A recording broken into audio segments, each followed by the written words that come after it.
your host, Sean Lynn, in the pub for a Dram with friends, where we talk about faith, family, food, and fun. Pull up a chair and I'll pour you a drink.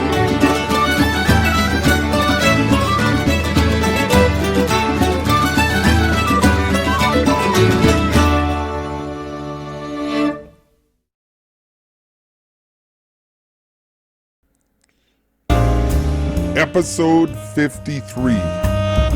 We are in Blaine, Minnesota, talking to Arron Ottman. He's going to share how he's growing in wisdom as a young man. Sit back as I pour us a dram. Welcome to the pub.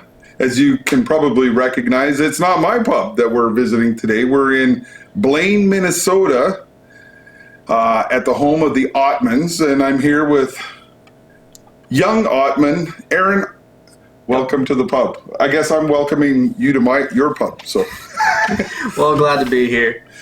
So we're drinking because I'm on the road. I only brought one bottle because it's hard to bring your whole collection with you. So we're drinking some Glendalough Irish whiskey, which is one of my favorites, and it's a reasonably priced one. And so I'm a fan. You're a fan? Good. So for the friends in the pub, who is Arron Ottman? I'm a 22-year-old college student in the Minnesota Army National Guard in a criminal justice bachelor's degree program, just trying to make my way through life right now. And how's that working for you? So far, I am liking it a lot. I'm a 15 Echo, so I'm an unmanned aircraft systems maintainer. Okay. So I work on the drones for the Army, and I like that job a lot. I learn a lot. The guys I'm with are great. My leadership is actually really good. I'm really happy with it. It's provided me with a lot of opportunities. Combine that with the benefits for going to school, because through the FTA and STR, I get my tuition paid for. Oh, that definitely helps. I've got a son in university right now, and Dad's cheering in the background. I can appreciate that. Patrick, if you're watching this show, why didn't you do this? Peter. And you're going to school as well, you said? Yes, I'm going to school for criminal justice. So why? For me, I want to go into law enforcement because it's something that I've always felt called to do, even at a young age. I've always been interested in two career paths. One was the military, the other one was law enforcement. And that really hasn't wavered throughout my entire life. Even the last couple of years because I don't know if you've watched the news, but we're not very popular. I was actually on last March, April time. Yeah. I was on state active duty down in the Minneapolis. Oh, were you? So I was working with EMS and the Minneapolis Police Department, and if anything, that made me more convinced that I want to do this. Oh, wow. That's awesome. Mainly because I see how bad it is right now. And so in my point of view is that if I go into this job now and I learn to handle these situations the way they are now at their worst, then that'll make me a much more better officer in the future when times get better. And of course the media's job isn't to talk about how things are good, because they never talk about the good that is done by the police in society, and unfortunately that gets lost, because we've got men and women in uniform that go out on a daily basis and make a huge difference in their communities. And they're rarely, well, that's not true. A lot of the citizens do, see, we're in the active pub, I forgot to turn off my phone. A lot of the citizens do come up and personally thank you and for your service. And so it is a rewarding career. I'm not going to sugarcoat it. It's got its times, that it's seasons like anything, right? Mm-hmm. So I've had a very rewarding career. I've had some frustrations along the way, but if you are there, as I was telling one of the guys at the Stampede this year, that it doesn't matter who your chief is, it doesn't matter who your boss is, it doesn't matter. It's what you do when you put on that uniform and go out and do your job daily. And then the young person especially says, well, not all cops can be bad, because I know Constable Lynn, and he's a good guy. So, and that's the thing, is building those relationships, and that's the secret, is building relationships with your community. I know one thing for me, especially enlisting in the military, is that most of us guys, we don't enlist for gratuity. We don't enlist for the thank you for your service. We enlist because we want to serve. We enlist because we want to be the change. We want to be that difference. We want to pretty much bring society as forward the best of our ability. And I think bringing that mentality also into being an officer, it's like, I'm not going to be doing this for thank you. I'm not going to be doing this because like I want someone to think better of me. I'm doing this because I want to serve. I'll be doing this because I want to be that change to bring people forward. And also, if I can make the police's image better by doing my purpose, doing my role, then that's all I can ask for. And that's what we need, is young guys. And we were talking over supper about your faith, and that's something that can be tested over your career, trying to make sense. But for me, it's helped me understand why I'm there. God sent me to this call because he wants me to be there, be present, be that example. So, and it's not preaching to people, it's just being with them as they go through their problems in life, right? So, and how are you with your faith walk? Is that I know your parents, they're pretty, your dad rides motorcycles with us, so I'm sure you must have got a catechism class or two along the way. Yeah, but you can definitely say, I can see him smiling right now. He knows that I've gotten a couple just from him alone. But as any young person, some days are better than others. I try to keep us as best of an active prayer life as I can, trying to do daily devotions and things like that. And as well as maintaining the time to go through daily life, but also separating that time from daily life to have that personal relationship with God. I think that everything that I've done in my life has been set in place for me. So that way, everything that I've been through and everything that I've done and everything I've yet to do is something that I can handle. And I know that I can handle because I know that God would not put something in my path that I wouldn't be able to handle, whether that be by myself or with people at my side. No matter what is the situation, I will be able to handle it. And that's a great attitude, and that's the basic message of the Divine Mercy. Jesus, I trust in you. And sometimes that's all you can do when you're in certain situations, is because there is no direct answer right in front of you. Is Jesus, I trust in you. I trust that you're in control, even though it's hard to see at this time. So, and having that attitude going in will help you as you go through some of the struggles. And we talked about, it's hard to create fidelity in marriage when some departments there's upwards of 80% of a divorce rate. So, and just setting yourself up for successes rather than failures. So that's where it's important that you keep your eye on the prize. And I know guys that have gone through some rough patches, and it's because we were able to help them with a safe place to work things through, whereas normally they'd end up at the single guy's place that goes partying, which isn't conducive to fixing your marriage. I know that even right now with my girlfriend, we've been dating for almost a year and a half, and she knows the career path I'm on. She knows the path I'm on with the military, wanting to go in law enforcement. And so we've discussed that to great length, and we both understand that our relationship needs to be centered around God, and that marriage is a commitment. It's a very serious commitment, and that if we in the future, if we decide to take that route with our relationship, that there is no backing out. There is no quitting. There's none of that. It's just we will make it work. Well, and that's awesome that you're even having those conversations, because so many young people are afraid to even have those honest conversations about what they're going to face down the road, and whether that's with money or children, or some don't even have those conversations prior to marriage. And you go to a domestic and they're saying they never talked about children. Well, how do you not talk about having children before you get married? I don't know.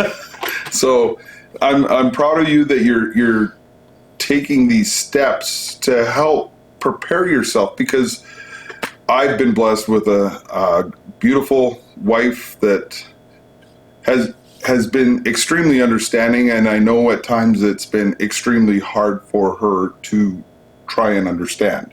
And but we're about to celebrate 37 years of wedded bliss here in 2 days. So Congratulations. Thank you. So you were supposed to come on the motorcycle ride with us this summer, but your dad said you couldn't come across the border. Oh, maybe because Justin Trudeau wasn't letting people across the border yet. So hopefully what do you ride? Right now, I have my dad's old, was it an 08, 09? 08 Harley Road King. I'm familiar with that bike. I've looked at it in my rearview mirrors as it tries to keep up with the Victory, and so there's a reason why it's called Road King. If the reason you're ahead of it is because he let you be. No, I think you're mistaken here, son, and we will hopefully educate you on a future ride. Victory might be victors, but the king is the king, and you can't argue that. Yeah, but the Victory, Christ's victory, is above all kings, so they're subject to the Victory. Right, but what you're saying there is Christ, though, is the King of Kings, and this is the King of the Road. Nothing's gonna beat it. I guess we'll find out once you make it out on the road with us. Hopefully, Lord willing, that we can do that next summer. We gotta hopefully see if Jeff's going to be able to join us, or we'll have to plan our weeks so that you can get the time off and join us for a bit and see where God wants us to go. So if you get some inspiration as to where God's calling us to go, you let us know, okay? I'll be sure to do that. So you're 22, so you're not far off being, well, first, actually, I forgot another segment. So we talked about faith, food, family, and fun. So you come from a large family, and I'm guessing that there's cooking going on. Do you do any of the cooking, or? I actually do. I cook. Me and my brother Gabe cook quite a decent amount. So what's your go-to dish? My go-to dish, depending on the day, but I would say the easiest thing that I like to make, and it's just filling, it's delicious, it's easy to make, would be a tater tot hot dish. Oh. Good old Minnesota classic.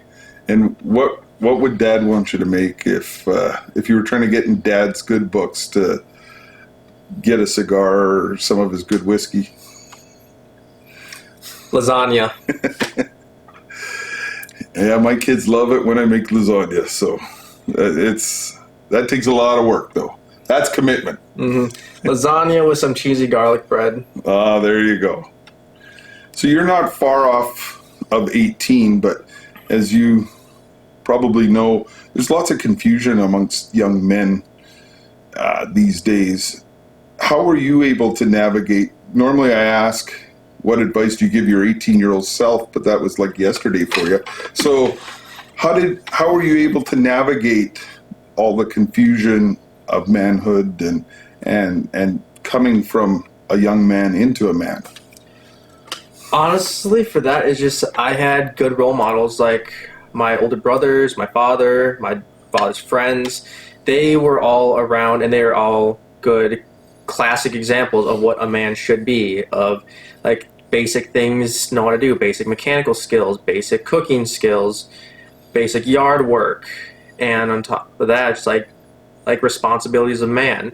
like how to take care of your family, and just things like that. So I've had very good role models all throughout my life. So for me, transitioning from a young man to a man wasn't that big of a change because I had that influence throughout my entire life.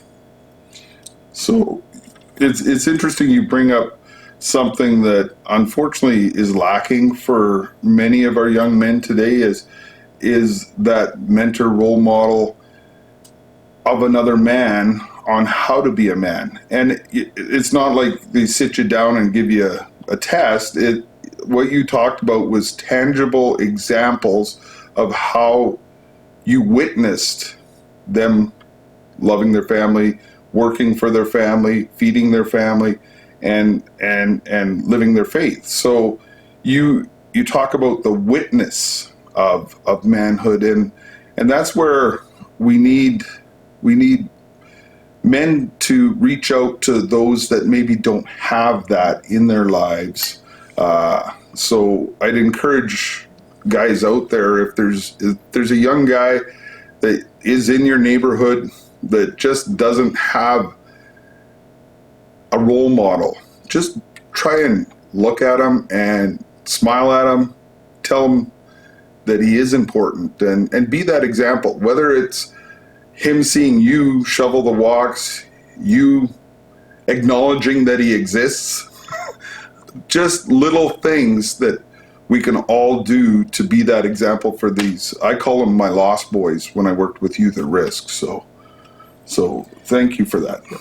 One thing I know for sure is that when I was a young teenager, even up until now, I don't respond well with being told what to do. Which, being in the military, you would think I'd be used to that. But I'm not. But what impacts us the most, I would say, in the majority of young men is seeing. We need not just to be told what to do, how to act, we need to see it. We need it to be displayed to us, saying like, oh, I'm being told how to do this and to act this way. But unless we see that person talking this way, acting this way, behaving this way, we're not going to follow. And I know that because I have a decent amount of friends who are about 18, 19, 20 years old, and they really did not have a good role model to grow up with. They didn't have what I had, which was my dad always around. So I was able to see how to do things, learn how to be a man from him, which certain things I still kind of struggle with, but I'm growing. I'm working on it. We all struggle, and that's what I try to tell the young guys that I work with. I'm in 3 high schools right now, and just trying to impart a little bit of wisdom is we all fall short. We all fall down. And as Bob Carlyle had a song, the saints are the sinners that fall down and get back up again. And as a man, that's where it's so important to just get back up, realize your mistakes. We're blessed as Catholics to have the sacrament of reconciliation. You get cleaned up, you get on your horse again, or your Harley, because the Harleys are the ones that break down, just so you know, on our trips. We're back to jokes, aren't we? So one of the other segments, and it's kind of funny, I talk about Jeff Cavins and the Great Adventure Bible Timeline and his Activated Disciple, where he talks about riding with his posse. You actually know Jeff Cavins because he's one of your dad's friends. I've grown up with Jeff around. So who is your go-to posse? Who are your saints that you call on the most? Probably my top 2 go-to, or top 3 even, because as you mentioned earlier, I didn't even think about it at the time, but I do pray to him a lot as St. Michael. Yeah. Because for some, the image of him, it helps give me as well as St. George, which is my other go-to, helps give me the courage and strength to face what I need to face in day-to-day life, as well as my potential things I might have to face in the military and the scenarios I might have to face later in the future. It gives me a sort of peace of mind. Mm-hmm. Knowing I have for sure that I have those 2, as well as many other on my shoulder and on my back. And you bring up a good point because I share that often, especially when I'm in uniform at the Catholic high school. I talk about, having St. Michael and St. Joseph Terror of Demons walking on either side of me. Who's going to mess with me, right? So I don't know if you know, but the word whiskey comes from a Gaelic term called Ishkabaha, which means water of life. So my prayer is that you grow to lead many souls to the true water of life. I want to thank you for allowing me to come into your pub and join you in having a dram. Well, I've had a great time and a great chat. Thanks. I hope you have enjoyed this episode of A Dram with Friends. Like and subscribe. Go to all podcast platforms to look for it on podcast, or go to godsquad.ca to support our mission.